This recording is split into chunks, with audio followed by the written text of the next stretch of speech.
네, 2시 12분 지나고 있습니다. 아직까지 시장은 낙폭을 크게 줄이지 못하고 있는데요. 오늘 장 또 어떤 걸 봐야 될지 상황실을 통해서 한 해를 마지막 날을 잘 정리해 보겠습니다. 이 시간 뉴즈인베스트 전덕화 팀장과 함께 할게요. 어서 오세요. 네, 반갑습니다. 네, 반갑습니다. 저희가 올해 처음 뵈었었죠? 네, 맞습니다. 네, 정말 많은 시간이 흘렀는데 오늘은 전덕화 팀장님의 손을 빌려서 한번 이 시장을 잘 정리해 보도록 하죠. 첫 번째 상황실로 들어가 보겠습니다. 애플 너마저 이 소식에 LG이노텍도 오늘장 하락하고 있습니다. 뉴욕 증시 내에서 굵직한 테크주들의 부진이 좀 심화되고 있어요. 그러니까 우리 그런 거 있었잖아요. 국내 시장은 참 힘들어도 그래도 뉴욕 증시는 빠지더라도 오를 때는 오른다, 강하게 오른다, 믿고 보는 뉴욕 증시다라고 했는데 최근에는 나스닥도 심상치 않게 밀리고 있잖아요. 네, 좀 우려가 굉장히 강한 모습 보여주고 있습니다. 네.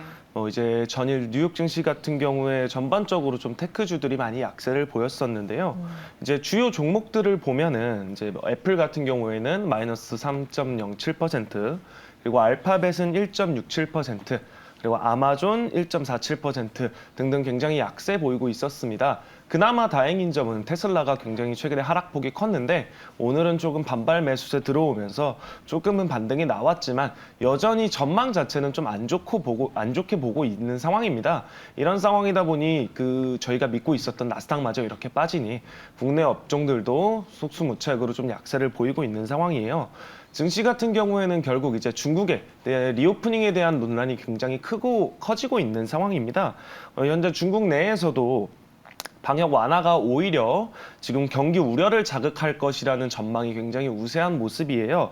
보시면은 중국 해외여행 확대가 지금 되고 있는 상황인데 해외여행 확대를 보면은 이제 결국엔 중국 내 확진자들이 해외로 나가면서 글로벌 확진자들의 수위까지 좀 더 점점 늘어날 것이라는 전망 자체가 결국에는 경기 우려로 연결이 되고 있고 실제로 26일에 중국발 마카오행 밀라노행 비행기를 보면은 첫 번째 비행기에서 36% 정도가 양성자가 나왔었고요. 두 번째로는 52% 양성자가 나오면서 거의 50% 이상 인구 가까이 지금 양성자가 해외로 퍼지고 있다라고 보시면 될 것 같습니다. 그 중에서도 이제 변이 바이러스로 또 나오게 된다면은 팬데믹 자체도 좀 우려가 될 수 있는 상황이기 때문에 현재 일본이나 대만, 인도 이런 곳에서도 중국 내 이제 확진자에 대해서는 좀 더 엄격하게 제재하고 있는 상황이고 이게 글로벌 증시로 또 연결이 될 경우에는 경기 침체 우려가 안 좋은데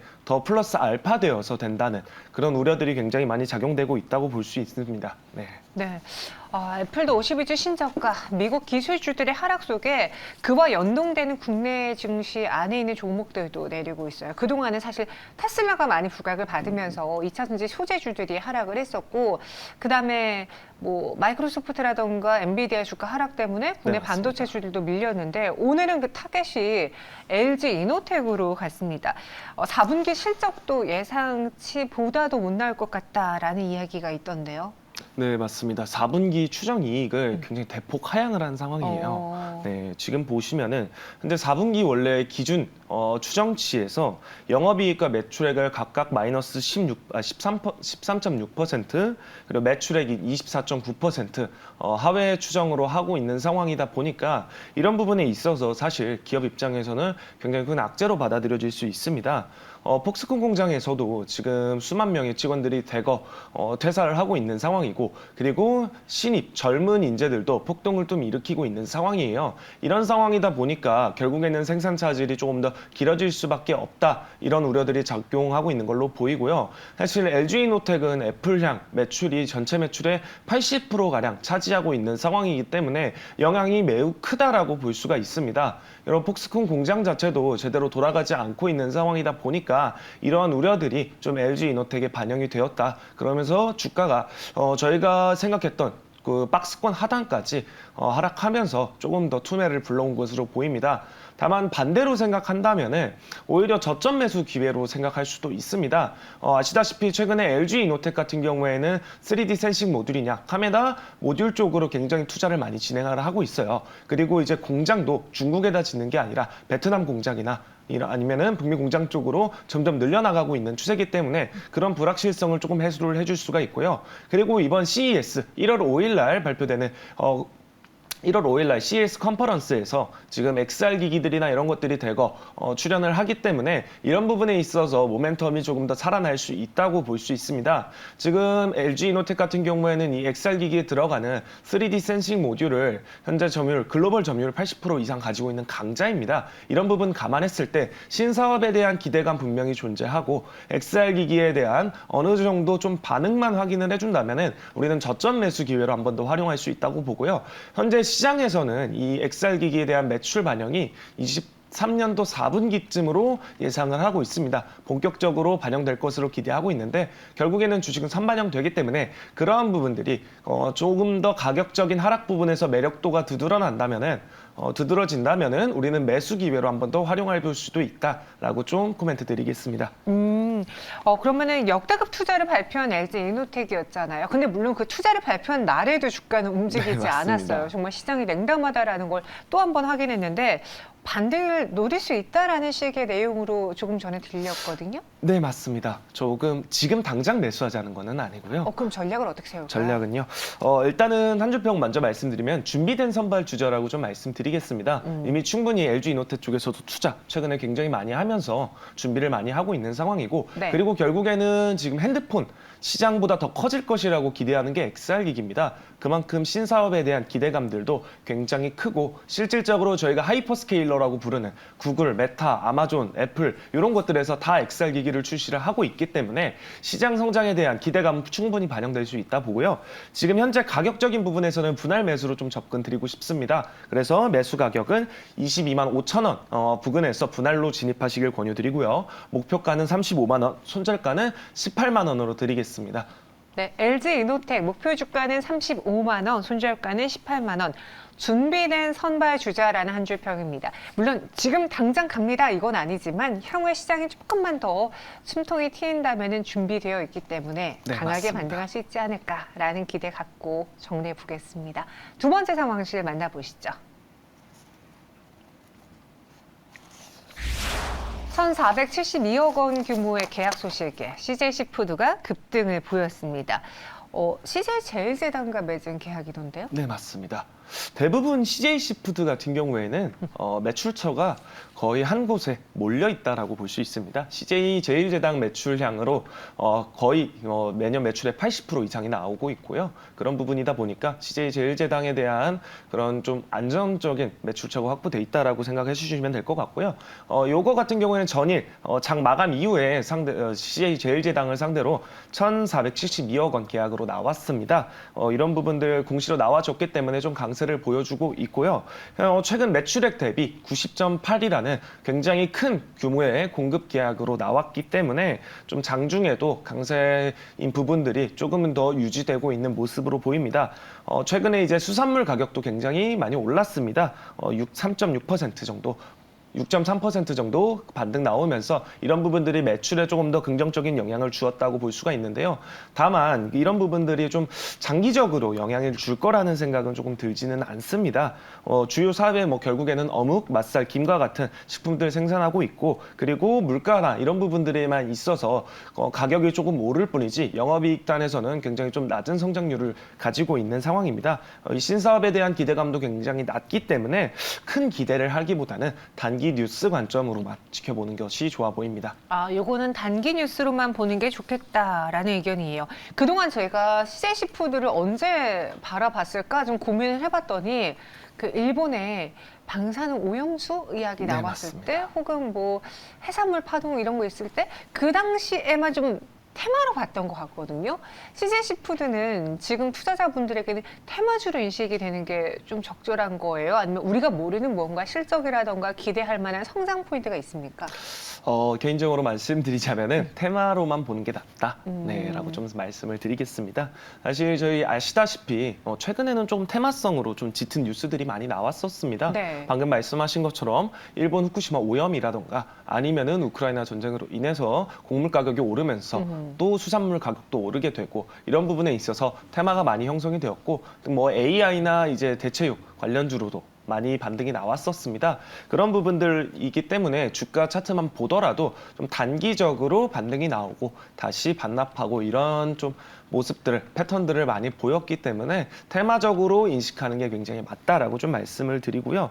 지금 수산물 업종 같은 경우에는 그 외의 모멘텀이라고 할 만한 것들은 크게 없는 상황이기는 합니다. 현재 CJ 시푸드 같은 경우에도 신규 매출처라고 부를 만한 곳도 없기 때문에 현재 매출 자체를 보면은 거의 80%, 85% 이상이 CJ 제일제당이 차지를 하고 있고요. 그리고 무료 급식 쪽으로 한 16%, 10% 정도 차지를 하고 있고, 그리고 해외 수출은 고작 4%에서 5% 내외로 움직이고 있기 때문에 뭐 이런 신사업에 대한 기대감도 전혀 없는 상황이고, 그리고 매출처도 오히려 모회사인 CJ 제일다장이라는 곳 하나밖에 없기 때문에 가장 큰 장점이다 단점으로 부각이 되고 있는 상황입니다. 또 영업이익률 자체도 보면은 굉장히 낮은 수준으로 움직이고 있습니다. 결국에는 저희 물가가 오르는 거랑 비슷한 움직임을 보이고 있고, 배당 관련해서도 배당 관련 자체가 그렇게 많지 않기 때문에 거의 없거나 많지 않기 때문에 투자적인 매력도는 굉장히 좀 떨어진다. 그렇지만 단기 테마에 있어서 사실 수산물 하면은 CJ 시푸드이기 때문에 테마가 나온다면은 조금 더 단기 트레이딩 관점으로만 좀 접근해 보는 게 좋아 보입니다. CJ 시푸드는 단기 트레이딩 관점이라고 이미 말씀해 주셨습니다.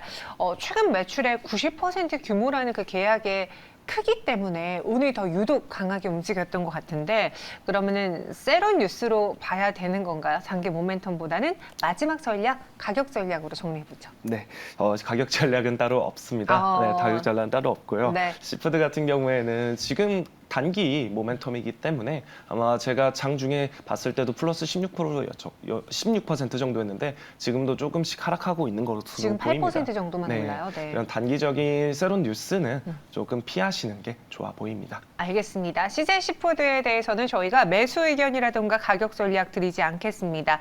모 회사가 큰 장점이자 단점이다라는 한 줄 평도 저희가 사전에 주셨고요. 신규 매수 노라고 의견 드렸습니다. 마지막 상황실로 넘어가 보시죠.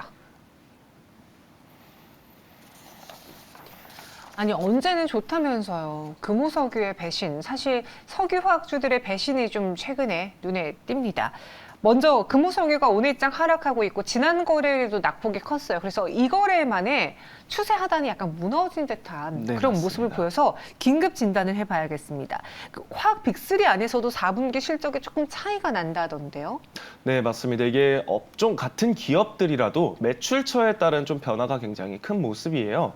이제 화학 빅3라고 하면은 금호석유, 롯데케미칼, 그리고 이제 LG화학을 꼽을 수가 있는데요. LG화학 같은 경우에는 이제 다른 부문에서 이 석유화학에 대한 실적 하회를 만회를 했지만, 이제 롯데케미칼이나 금호석유화학 같은 경우에는 그렇지 못한 상황이기 때문에 실적단에서 그런 분위기가 많이 차이가 나고 있습니다.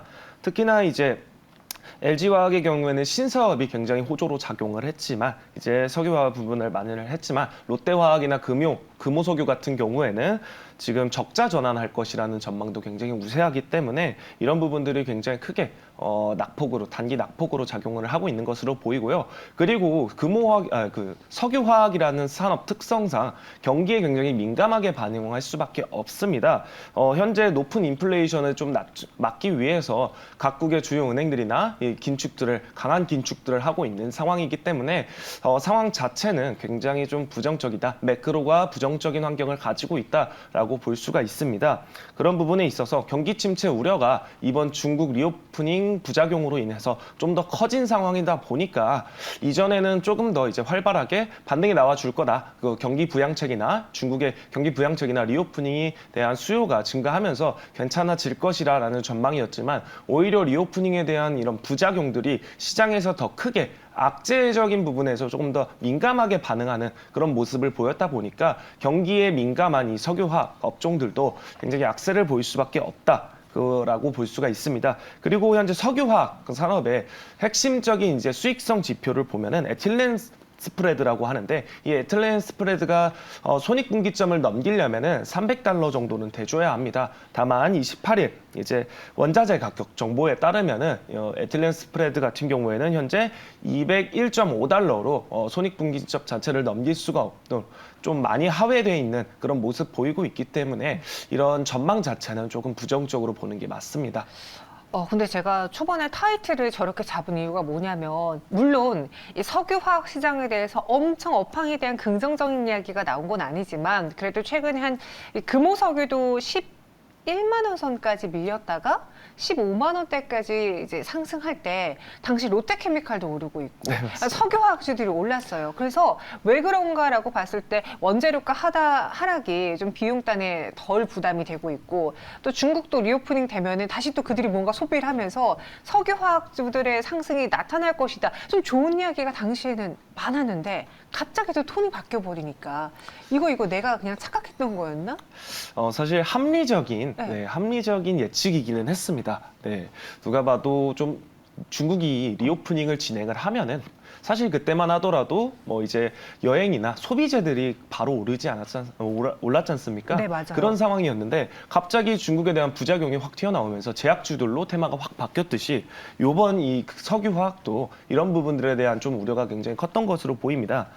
이제 사실 방금 말씀하신 것처럼 중국 같은 경우에는 NCC발 증설 확대로 인해서 원자재 가격이 하락을 하고 그리고 리오프닝으로 넘어가면서 굉장히 우리가 수요가 부진했던 타이어라든가 이런 부분들에 있어서 조금 더 완화되고 원자재 가격 하락도 내년에 꾸준히 이루어질 것으로 보고 있었지만 현재 단기적인 그런 중국에 대한 리오프닝 부작용 효과가 굉장히 강력하게 얘기가 나왔던 것 같고요.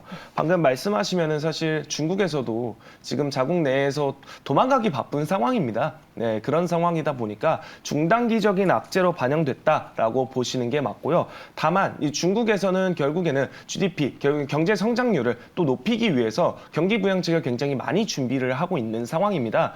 그런 이제 경기 부양책에 대한 관점으로 봤을 때는 결국에는 이 석유화학 분야에서 다시 한번 살아나줄 수 있는 그런 불씨가 되어줄 거라고는 생각을 합니다. 다만 이 중단기적인 리오프닝 부작용에 대한 악재가 어느 정도 해소가 되어야 하고 경기 부양책에 대한 호재가 조금 반영이 된다면은 지금까지 빠진 바닥에서는 한 번 더 반등이 나와줄 수 있는 기회가 되지 않을까 이렇게 말씀드리겠습니다. 이래서 제가 석유화학주들 투자를 굉장히 어려워하고 꺼려했던 게 다시 한번 생각이 납니다. 내년 이 업황은 어떤 분위기를 보이게 될지 뭐 전반적으로 그렇게 좋은 이야기는 썩 많지 않더라고요. 당분간 부진한 흐름이 이어질지 금호석유에 대한 투자 포인트, 가격 전략을 좀 듣고 싶어요. 네. 일단은 이제 한 줄평은 그 타이어 그거 돈이 됩니까? 이렇게 좀 말씀을 드리고 싶은데요. 단기적인 수요 부분에 있어서는 굉장히 악재가 반영이 된 게 맞습니다. 그리고 최근에 좀 좋은 리포트가 나오면서 리포트 효과로 반등이 나왔지만 사실 그걸 보고 투자해준 주주분들께서는 굉장히 배신감도 많이 느끼실 거예요. 그런 부분에 있어서 투매가 굉장히 많이 나왔다라고 보시면 될 것 같고 다만 이미 주가는 굉장히 많이 빠져 있는 상황입니다. 주가는 굉장히 많이 빠져 있는 상황이고 경기 침체 우려가 조금 있기는 하지만 현재 주가 굉장히 많이 빠져 있기 때문에 경기 부양책에 대한 바닥만 조금 확인이 된다면은 중국의 경기 부양책은 결국에는 확실시되는 부분이 있기 때문에 바닥을 어느 정도 확인하고 들어가는 것이 맞다라고 좀 언급을 드리고요. 하단 부분에서 다시 한번 분할로 들어간다면은 경기 부양책에 대한 호재로 조금 먹을 수 있지 않을까 이렇게 좀 코멘트 드리겠습니다. 네, 금호석유에 대해서는 현 구간에서의 업황 분위기를 완전 반전되는 걸 기다리기는 좀 힘들어 보인다. 따라서 네, 맞습니다. 신규 매수는 노. 하지만 최근에 주가 급락이 나왔기 때문에 어느 정도 이런 걱정에 대한 것은 반영이 또 된 네, 주가인 맞습니다. 것 같다라고 전해주셨어요. 이렇게 세 가지 상황실 다뤄봤고요. 팀장님 여기서 인사드리겠습니다. 고맙습니다. 네, 감사합니다.